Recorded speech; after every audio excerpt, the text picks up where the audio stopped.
추석 연휴 잘 보내고 오셨죠? 예, 부모님들, 형제들 모두 평안하시고요. 예, 평안하지 않으신 분들이 많으신가 봐요. 다들 평안하시리라 믿습니다. 모든 분들의 가정이 정말 평안하기를 기도합니다. 그런데 여러분의 형제, 자매들, 가족들의 영혼은 안녕하시던가요? 평안하시던가요? 어떻습니까? 우리가 육신도 평안해야 되지만 우리의 영혼도 평안해야 됩니다. 육신의 평안보다 더 중요한 것이 영혼의 평안함입니다. 우리 영혼이 평안하지 못하면 육신의 평안함은 일시적일 수밖에 없어요. 여러분들의 가족들의 영혼의 평안을 위해서 기도하시고 꼭 전도하시기 바랍니다. 늘 만나면 반갑고 기쁘고 좋은데 믿지 않는 가족들 때문에 마음이 참 무거울 때가 있습니다. 저도 우리 큰형님이 교회를 잘 다녔는데 요즘 교회를 안 나가시더라고요. 참 마음이 무겁습니다. 예, 그래서 형님 꼭 예수 믿으라고 다시 교회 열심히 나가라고 집사까지 돼가지고 지금 잡사가 돼가지고 맨날 등산이나 다니고 막 그래가지고 너무 제가 속이 상해서 형님한테 뭐라고 했는데 참 그렇더라고요. 여러분 정말 꼭 예수 믿는 그런 가족들 되시기 바랍니다. 네. 우린 지난주에 살인하지 말라 이 6계명의 의미와 이유에 대해서 함께 말씀을 나누었습니다. 이 살인하지 말라라고 하는 6계명은 절대 비폭력주의, 절대 평화주의를 의미하는 것이 아닙니다. 이 계명은 사람을 죽이려는 악한 의지를 가지고 사전에 미리 계획해서 죽이는 것을 말하는 것입니다. 그리고 살인하지 말라고 하는 6계명을 주신 이유는 생명을 경외하고 생명을 구원하고 생명을 존중하라고 하는 그런 이유에서 이 계명을 주셨다라고 말씀을 드렸습니다. 사랑하는 성도 여러분, 우리에게 생명 주신 분이 하나님이십니다. 믿으십니까? 그렇기 때문에 하나님만이 생명을 취할 수가 있습니다. 오직 하나님만이 생명의 주인이십니다. 인간이 생명을 함부로 할 수 없습니다. 타인의 생명 물론이고요, 자신의 생명도 마찬가지입니다. 오늘은 세 번째, 살인하지 말라고 하는 이 말씀을 우리 생활 속에 어떻게 적용하며 살아야 할 것인가? 연휴 기간 동안에 계속 말씀을 묵상하면서 이 말씀을 준비한 마음이 참 무거웠습니다. 왜냐하면 우리는 흔히 6계명을 나와 상관이 없는 계명으로 생각하고 가볍게 여길 때가 참 많습니다. 그런데 말씀을 깊이 묵상하면 할수록 6계명처럼 우리의 생활과 밀접한 관련이 있는 계명이 없겠구나 하는 생각도 해보게 됩니다. 행여나 말씀을 들으면서 마음에 찔림이 있고 회개할 것 있으면 우리 모두가 회개하고 말씀 앞에 순종할 수 있게 되기를 바랍니다. 첫 번째, 이 말씀을 어떻게 적용해야 되느냐? 언행의 살인을 금지해야 됩니다. 말과 행동으로 살인을 금해야 합니다. 예수님은 상대를 바보라고 하는 것도 살인하는 것이라 그렇게 말씀을 하십니다. 마태복음 5장 21절과 22절에 보면 살인하지 말라 이 계명을 말씀하시면서 무엇을 이야기하는가 하면 형제를 향하여 나가라 하고 미련한 놈이라 하고 형제를 향하여 욕하는 사람은 지옥불에 들어간다라고 이야기합니다. 우리는 사람을 무시하거나 차별하지 말아야 합니다. 지방색이나 학력이나 재산이나 성이나 외모 이런 것들로 차별하지 말아야 합니다. 사람에게 생명을 주신 생명의 주인이 하나님이시기 때문에 우리는 하나님의 뜻을 따라 생명을 경외하고 중시해야 합니다. 그리고 여기서 차별하지 말아야 할 때 주의해야 할 것이 있습니다. 지금 국회에서는 성소수자 차별금지법을 통과시키려고 하는 의지를 가지고 활동하는 국회의원들이 꽤 많습니다. 이 성소수자 차별금지법이 만약 통과되어지면 동성애는 잘못이다, 동성애는 죄다라는 말도 하지 못하게 됩니다. 그런 말을 하게 되면 법에 걸리게 되는 것이죠. 이것은 성소수자를 차별하지 말라는 명분으로 동성애를 반대하는 사람들을 역차별하는 것입니다. 우리는 이런 역차별을 하지 말아야 하고 이런 역차별을 하는 법이 통과되는 것을 허용해서는 절대 안 됩니다. 우리는 동성애 차별금지법을 통과를 반드시 막아야 합니다. 이것은 우리나라 헌법이 보장하는 양심과 표현의 자유를 억압하는 것이기도 합니다. 우리는 하나님의 형상으로 창조된 고귀한 사람을 억압하거나 학대하거나 괴롭히지 말아야 합니다. 가정폭력, 학교폭력, 직장폭력 일절하지 말아야 합니다. 말이든 행동이든 하지 말아야 합니다. 북한 동포들의 인권도 우리와 같이 하나님의 형상으로 창조된 고귀한 사람들의 인권이기 때문에 우리 동포들인 북한 인권도 마땅히 보호되어야 합니다. 우리는 의도적으로 계획된 살인 행위를 일절하지 말아야 할 뿐만 아니라 말이나 행동으로 어떤 살인도 하지 말아야 합니다. 두 번째 적용은 미움의 살인 금지입니다. 예수님은 살인하지 말라는 6계명의 생명 중시를 영적인 의도 면에서도 해석을 했습니다. 하나님 나라에서는 분노나 미움이 이미 살인이라고 그렇게 간주하고 있습니다. 분노나 미움이 살인 행위의 뿌리이기 때문에 그렇게 말하는 것입니다. 천국에서는 은행의 죄만 아니라 마음의 죄도 문제로 삼고 있습니다. 예수님은 우리의 은행의 죄만이 아니라 마음의 죄까지 포함해서 모든 죄 때문에 십자가에 죽으시고 3일 만에 부활하셔서 우리의 모든 죄를 용서해 주시고 우리에게 영생을 주셨습니다. 예수님이 재림하신 후 완성된 하나님 나라에서는 은행의 죄만이 아니라 마음의 죄도 전혀 없습니다. 가인이 동생 아벨을 죽인 사건도 가만히 보면요, 가인의 마음에서 분노의 불이 불타올랐기 때문에 그렇습니다. 가인이 자신의 분노를 잘 다스렸다면 동생 아벨을 죽이지 않았을 것입니다. 마음에서 미움이 일어날 때 우린 즉시 회개하면서 미움이나 분노의 불을 꺼야 합니다. 이것을 살려두면 결국 행동으로 옮기게 되는 것이죠. 예수님께서 분노가 살인이라고 하셨으므로 이런 말씀이 신약 성경에만 있다라고 생각할 수 있지만 그렇지 않습니다.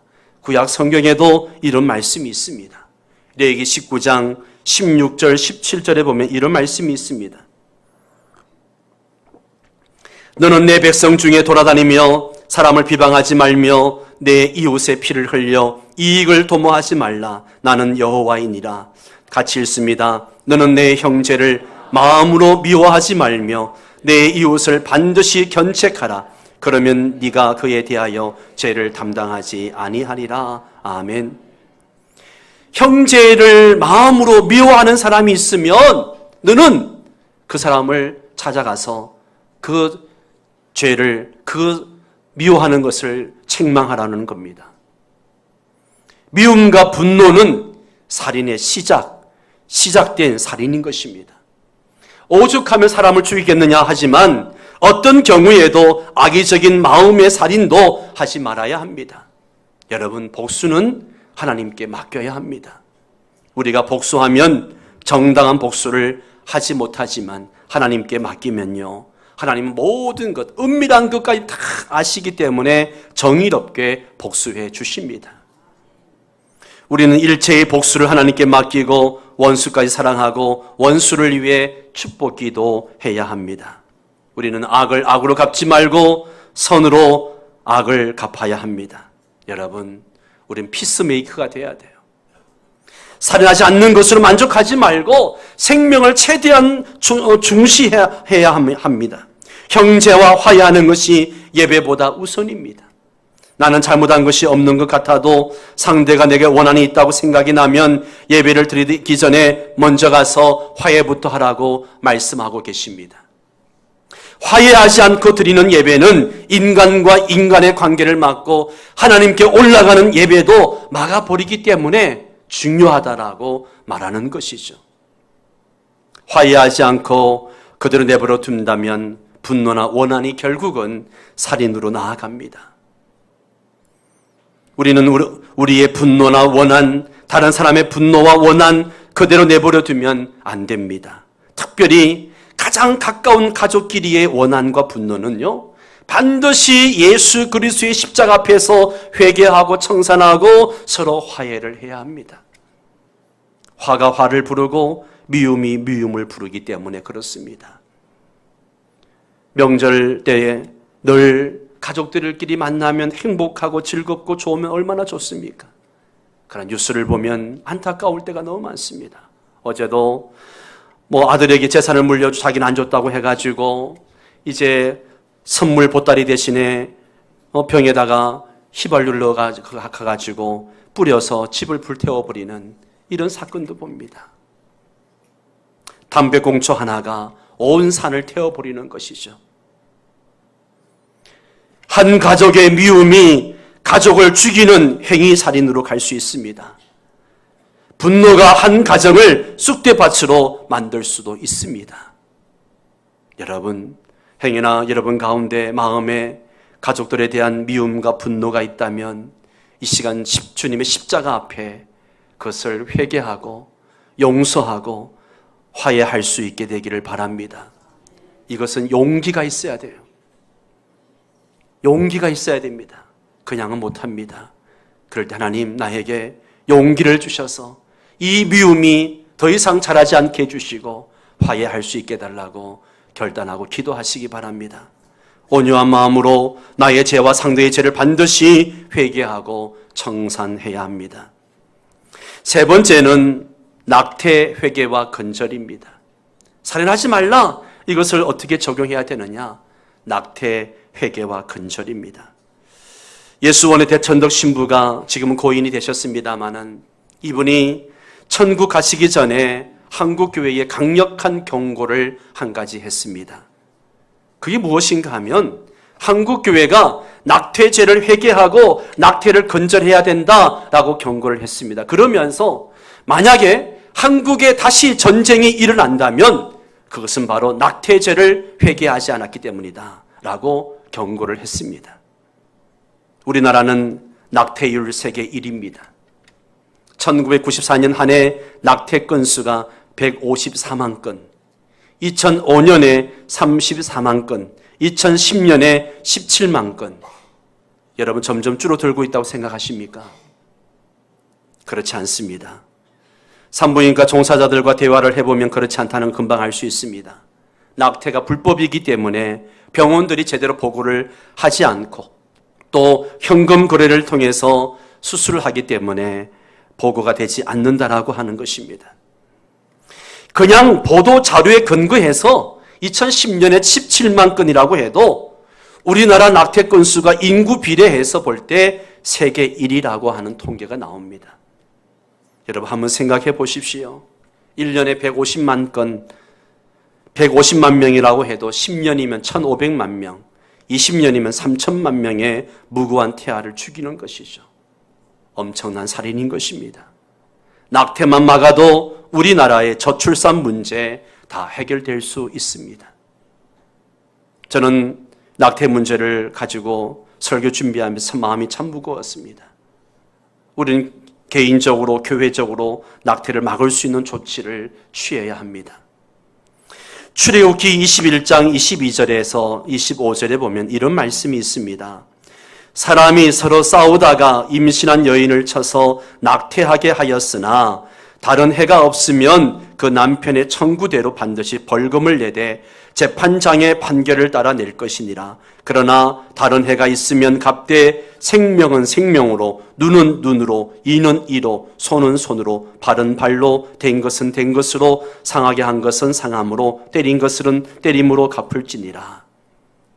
자, 22절의 경우에 우리말 성경에는 낙태라고 번역되어져 있습니다. 그러나 NIV 영어 성경에는 이것을 조산으로 번역을 했습니다.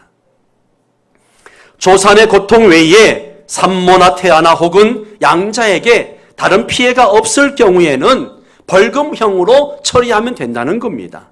벌금 내용은 그 여인의 남편과 판사들과 합의해가지고 결정하면 되는 거예요. 23절에서 25절의 경우 죽음의 피해가 있을 경우에 상대를 죽이라고 그렇게 되어 있습니다. 이 경우 태아를 죽이는 것도 산모를 죽이는 것처럼 사형죄에 해당이 된다는 것입니다. 물론 살인자가 우발적으로 태아를 죽일 경우와 의도적으로 죽일 경우 심각성의 차이가 있습니다. 태아를 의도적으로 죽인 경우는 그 죽인 사람도 사형에 처해야 하는 것이 구약의 율법이었습니다. 본문을 넣고 낙태로 해석하는 경우, 조산이 아니라 낙태로 해석하는 경우에 산모를 죽이면 사형죄에 해당하지만 태아를 죽이면 벌금형에 해당한다는 것입니다. 태아는 완전한 생명권한이 없기 때문이라는 것입니다. 본문을 이렇게 해석할 경우에 상황에 따라 낙태는 허용이 됩니다. 그러나 이것은 잘못된 해석입니다. 태아가 몇 개월 되었는가는 성경이 문제 삼지 않습니다. 태아가 한 달이냐, 5개월이냐, 9개월이냐 문제되지 않습니다. 모든 태아는 다 동일합니다. 임신 때부터 동일한 생명권이 있습니다. 산모나 태아가 양자에게 피해가 있을 경우에 생명은 생명으로 보복하라는 것이 성경의 정신입니다. 태어나지 않은 아기를 죽이는 것도 임신한 여인을 죽이는 것처럼 심각한 죄라고 성경은 말하고 있는 것이죠. 그러므로 태어나지 않은 아기를 죽이는 것도 구약 율법에 의하면 사형죄에 해당하는 것입니다.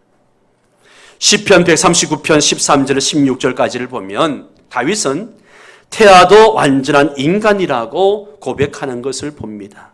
하나님께서 다윗 자신을 태 속에서 형성시켰다는 것입니다. 태아 때의 다윗도 인격자 다윗이라고 하는 것입니다. 예레미야 선지자도 하나님께서 모태에서 자신을 지으시기 전에 이미 자신을 아셨다라고 고백을 합니다. 성경 다른 본문도 태아를 인격자로 보고 있습니다. 욥기서 31장, 시편 22편, 호세아 12장, 창세기 25장, 또 38장에 보면 태아도 인격자로 간주하고 있는 것이죠. 태아는 인간 이하라고 하는 성경 구절은 그 어디에도 없습니다. 태아에게도 영혼이 있어 하나님과 교제합니다. 모태에서부터 나신이라는 것이 바로 그런 근거입니다. 세례 요한을 보십시오. 태중에 있을 때에 어떻게 됐습니까? 성령 충만해가지고 막 뛰었다라고 성경은 표현하고 있습니다. 살인하지 말라는 제6계명은 태아도 죽이지 말라는 것을 포함하고 있다는 것을 우리는 기억해야 됩니다. 태아를 죽이는 것이 살인이 아니라는 것은 성경의 생명 중시 사상이 아닙니다. 하나님께서 태아의 생명도 인격자의 생명으로 인정하시기 때문입니다. 어머니 태 속에 있을 때가 가장 위험하다는 말도 있습니다. 어머니 태 속에 있을 때 살해될 가능성이 가장 높기 때문에 그렇습니다. 특별히 미혼모의 태 속에 있을 때가 가장 위험합니다. 태아도 분명히 인간 생명체이기 때문에 태아도 죽이면 안 되는 것입니다. 낙태도 살인하지 말라는 6계명을 어기는 무서운 죄입니다. 우리는 이것을 명심해야 합니다. 과학적으로 보면 임신하는 순간부터 태아는 아버지의 염색체 절반과 어머니 염색체 절반을 유전적으로 이어받아 완전한 염색체를 소유하게 됩니다. 태아는 산모의 몸의 일부가 아닙니다. 산모의 손가락이나 발가락, 맹장 같은 그런 존재가 아닙니다. 태아도 엄마와 구별된 독자적 독특한 인간 존재라고 하는 사실입니다. 태아가 생명 유지를 위해서 엄마에게서 산소, 영양, 명력 등을 여러 의존하는 것은 사실입니다. 그러나 의존이 존재의 필수는 아니라고 하는 것이죠. 과학의 발전으로 엄마에게 의존하지 않고도 생명 유지가 가능합니다. 자녀들이 어릴 때는 생명 유지를 위해서 부모에게 전적으로 의존을 합니다. 자녀가 부모에게 의존한다고 해가지고 자녀의 인격이 의존적인 인격인 것처럼 의존적인 인격이 아닌 것처럼 태아가 어머니에게 의존한다고 해서 태아의 인격이 의존적인 것이 아니라고 하는 사실입니다. 태아의 인격이 형성되는 시점이 언제부터가 태아의 인격이 형성되는 것일까? 과학적으로 많은 논란이 있죠.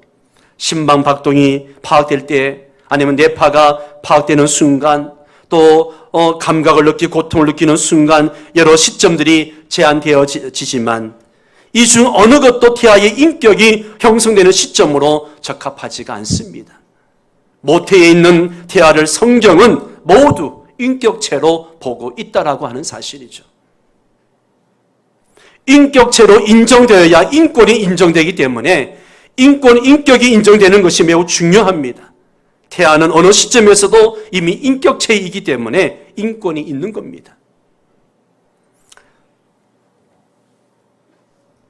우리는 다시 한번 제6계명 살인하지 말라고 하는 이 말씀 앞에 우리 자신들을 돌아볼 수 있게 되기를 바랍니다.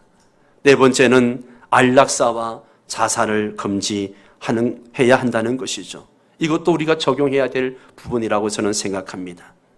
안락사는 환자의 유익을 위해, 고통을 줄이기 위해 죽이는 것을 말하는 것이죠. 안락사의 경우 그럴 수밖에 없는 그런 상황에 있는 당사자들을 이해하고 동정해야 합니다. 그러나 안락사의 경우 판단이 너무너무 중요합니다. 그리고 판단이 기준이 없습니다. 너무 다릅니다.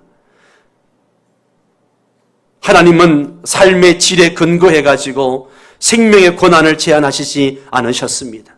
모든 인간은 하나님의 형상으로 창조되었기 때문에 하나님이 허락하시는 한 이 땅에서 살면서 하나님이 주신 생명을 누리며 살아갈 수 있는 의무와 권한이 있습니다. 우리는 고통당하는 사람들에게 어떤 치료를 할지에 대한 약간의 자유가 있지만 죽일 자유는 없습니다. 자살도 6계명을 어기는 것입니다. 자기를 죽이는 것은 6계명을 어기는 것이 아니라고 성경은 결코 말하지 않습니다. 살인은 하나님의 형상을 파괴하는 것이기 때문에 죄악이라고 하는 것입니다. 자살도 하나님의 형상을 파괴하는 것입니다. 성경은 아비멜렉이라든지 사울, 아이도멜, 유다의 자살을 모두 수치와 패배와의 맥락에서 기록하고 있다는 사실에 주목해야 됩니다. 이 경우는 모두 하나님에 대한 불순종의 결과로 나타났습니다. 여러분, 이 땅에 살면서 이들만 자살 충동을 느꼈을까요? 위대한 신앙인들도 죽고 싶을 정도의 좌절을 경험합니다. 모세가 그랬고요, 엘리야가 그랬고요, 요나도 그랬습니다. 그러나 하나님은 그들의 죽고 싶다는 소원을 들어주시지 않았습니다. 하나님 그들에게 훨씬 더 놀라운 복을 준비하고 계셨습니다. 거기서 일어서기만 하면, 하나님이 놀라운 복을 준비하고 계시는 것이죠. 죽고 싶을 정도로 괴롭다면 죽을 정도의 힘으로 살아야 합니다. 화요일마다 우리 교회에서 화요 찬양 집회가 열리고 있습니다.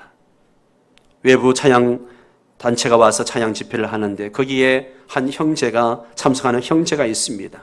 그런데 그 형제가 지난 추석 연휴에 마포대교를 걸어서 3번 왕래를 했다는 거죠. 밤에. 이유가 뭘까요? 자살을 하는 사람을 방지하기 위해서. 그래서 대교에 앉아서 이제 멍하니 앉아있는 사람을 찾아가서 이야기도 해주고, 몸부림치는 어떤 여인을 경찰을 불러서 이제 연결해 주기도 하고 그렇게 했다는 것이죠. 예.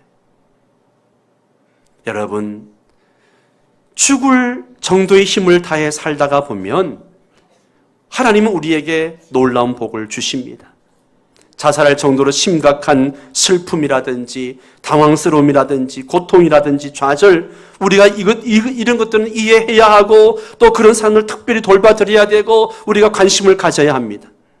하나님께서 엘리야를 위로하셔서 더 살아있게 하셨던 것처럼 우리는 그들을 정죄하기보다도 그들의 좋은 방향을 제시하고 격려하고 그렇게 해야 됩니다. 자살은 죄이지만 용서받을 수 없는 죄는 또 아닙니다. 여기서 구별해 둘 것이 있습니다. 남을 위해서 목숨을 바치는 것, 버리는 것, 이것은 자살이 아닌 것이죠. 주님도 친구를 위해서 목숨을 버리면 이보다 더 큰 사랑이 없다라고 말씀을 하셨습니다. 예수님도 우리를 위해서 당신의 목숨을 버리셨습니다. 안락사와 자살은 하지 말아야 하지만 사람이 죽을 수 있도록 허용하는 경우는 있지 않을까? 이런 질문이 나올 수 있습니다. 사람을 언제 죽게 하는 것이 옳은 것일까? 언제 죽어가고 있다고 판단할 수 있을까? 사망은 확인할 수 있지만 죽어가고 있다는 것을 확인하는 것은 쉽지가 않습니다. 어떤 의미에서 우리는 모두 죽어가고 있는 것이죠. 선한 사마리아 비유를 보면 그만 죽었다라고 하는 말이 나옵니다. 그 말은 죽어가고 있다는 것이죠. 죽어가고 있다는 말은 혈액순환과 호흡과 두뇌 활동을 정상화시킬 수 있는 의학적인 도움이 없다는 것을 말한 겁니다. 이럴 경우 죽어가고 있다는 것은 그것이 죽음은 또 아닙니다. 죽어가는 환자도 살아있기에 사랑과 존경과 돌봄이 필요한 인격이라고 하는 사실입니다. 죽어가고 있다는 진단을 내리기가 쉽지 않습니다. 의술의 발전에 따라서 다르고 나라마다 의료법이 다르기 때문에 그렇습니다.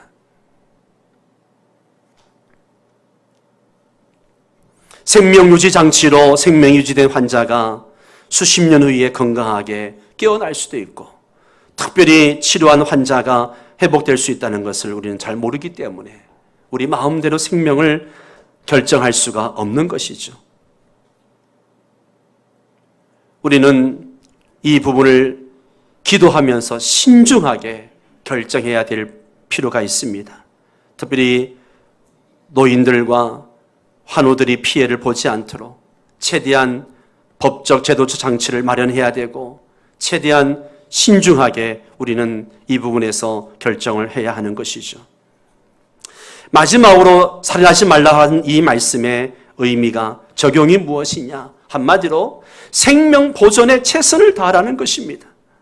생명을 보존하기 위해서 최선을 다하라는 거예요. 우리의 건강과 안전을 위해서 최선의 노력을 다해야 합니다. 여러분, 알코올 중독에 빠지지 말아야 합니다. 담배를 피우지 말아야 합니다. 마약을 하지 말아야 됩니다. 음식을 조절하고 적당한 운동을 해야 합니다. 건강에 해로운 것을 하지 말고 건강에 유익한 것을 해야 합니다. 우리의 몸은 하나님의 거룩한 성전입니다. 이 몸을 잘 관리하고 생명 보존을 위해서 노력을 해야 하는 것입니다. 하나님은 지상의 모든 생명체에 관심을 가지고 계십니다. 하나님께서 인간에게 육신의 고난을 주셨지만 육식의 고난을 주셨지만 짐승들에게도 잔인하지 말고 친절해야 한다는 것을 가르치고 있는 것을 보게 됩니다. 신명기에 보면 전쟁이 일어났을 때에 어떤 도시를 포위할 때는 적군의 과일나무를 보존해 주라 이런 명령도 나옵니다. 이러한 식물들과 동물들은 이 땅뿐만 아니라 새하늘과 새 땅에서도 존재합니다. 뿐만 아니라 하나님께서는 이스라엘 백성들에게 땅에게도 매 7년마다 안식을 주라고 하셨습니다. 하나님은 인간에게 만물을 다스리라고 하셨지만 하나님은 당신이 창조하신 만물 보존에 관심을 갖고 계십니다. 만물이 파괴되면 인간도 살 수 없습니다. 우린 지금 그것을 혹독하게 경험하고 있지 않습니까? 인간들에 의해서 파괴되어진 이 환경들 때문에 재난이 끊임없이 일어나고 있습니다. 우리는 하나님이 주신 자원을 이용하되 그것을 착취하면 안 됩니다. 우리는 우리의 생명을 보존하기 위해 땅과 자연을 잘 관리해야 합니다. 자연을 지켜야 됩니다. 이것이 성도들이 해야 될 사명 중에 또 한 가지입니다. 쓰레기 함부로 버리지 말아야 합니다. 쓰레기를 가급적 줄여야 됩니다. 그러나 우리는 동물의 생명도 인간의 생명처럼 존귀하다고 주장하는 이 세속적인 환경주의자들을 따라가면 또 안 됩니다. 인간은 만물의 영장이지만 동물은 만물의 영장이 아닙니다. 요즘은 반려동물 해가지고 너무 동물을 인간처럼 취급하는 경향이 없지 않아 있습니다. 인간의 생명과 동물의 생명은 그 가치에 엄청난 차이가 있습니다. 하나님은 동물들에게 친절하라고 가르치면서도 동물들을 사람들의 음식으로 주셨습니다. 인간만이 만물의 영장으로 동물을 포함한 모든 만물을 다스릴 그런 통치권이 있다라고 하는 사실이죠. 이 살인하지 말라고 한 6계명은 하나님께서 하나님의 형상으로 창조하신 인간 생명을 경외하라고 하는 계명입니다. 생명을 취하는 권세는 하나님께만 있습니다. 생명을 취할 경우 하나님이 알려주신 말씀의 조건에 정확하게 맞아야 합니다. 생명을 무시하고 경시하는 오늘의 세태 속에 예수 그리스도 안에서 하나님을 섬기는 우리는 사람의 생명과 인권을 보호해야 합니다. 악의적이며 계획적인 살인과 낙태와 자살과 안락사는 성경적으로 금지되어져 있다라고 하는 사실을 기억해야 됩니다. 특별히 태아를 죽이는 낙태를 했거나 낙태와 관련된 죄를 지었다면 우리는 반드시 회개해야 합니다. 우리는 살인의 뿌리인 분노와 원한을 속히 회개하고 처리해야 합니다. 이것을 마음에 쌓아두게 되면 이것은 자라게 되어져 있습니다. 일체의 복수는 하나님께 맡기고 우리는 원수까지도 사랑해야 합니다. 원수를 사랑한다는 것이 불가능한 것처럼 보이지만 원수를 위해 계속 기도하다 보면 어느 순간 그를 불쌍히 여기는 마음이 생기게 되는 것입니다. 예수님께서 하나님의 원수 죄인이었던 우리를 사랑하셔서 십자가에서 피 흘려 죽으시기까지 하셨기 때문에 우리도 십자가와 부활의 은혜를 깨닫고 원수까지 사랑할 수 있어야 됩니다. 우리는 원수의 생명까지도 하나님의 뜻 안에서 보호하는 일에 최선을 다해야 합니다. 사랑하는 성도 여러분, 살인하지 말라는 제6계명은 나와 상관이 없는 계명이 아닙니다. 깊이 묵상해 보면 이것처럼 우리와 밀접한 관련이 있는 계명도 또 없다는 생각을 하게 됩니다. 우리가 이 계명을 따라 살면서 하나님 주시는 행복을 마음껏 누릴 수 있기를 바랍니다.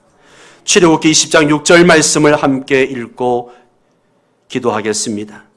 나를 사랑하고 내 계명을 지키는 자에게는 천대까지 은혜를 베푸느니라. 한 번 더 읽습니다. 나를 사랑하고 내 계명을 지키는 자에게는 천대까지 은혜를 베푸느니라. 아멘.